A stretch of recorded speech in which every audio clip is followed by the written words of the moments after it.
we can solve it. They have said find the current I1 and I2. This is the I1 current flowing 10 ohm. This is the I2 current flowing in 1 ohm. Okay, so we can simply reduce the circuit by converting the current source to the voltage, because current source connected parallel. Here also the current source connected in parallel, right? If we'll convert it, then our meshes will be reduced, and that would be for us to solve it. Now conversion is how, like current source connected in parallel, the same resistance connected to 4 ohm, and voltage value is how much, I into R.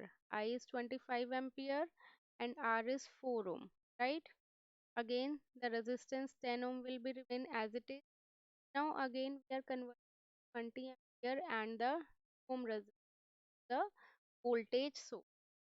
Ohm will remain as it is. Now we'll mark the voltage source. Voltage source 20 multiplied by 2, that is 40, right?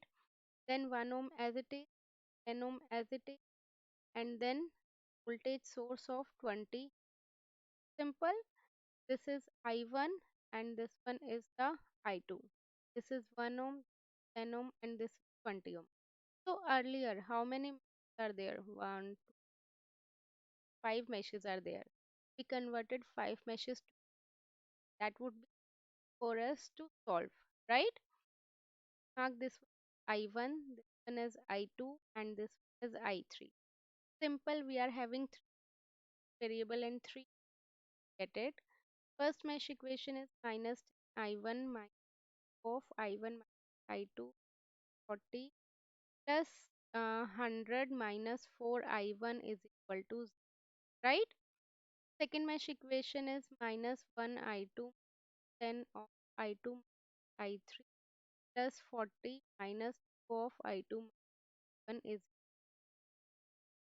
this is your second equation. Third equation is 12 minus 20 10 into I3 minus I2.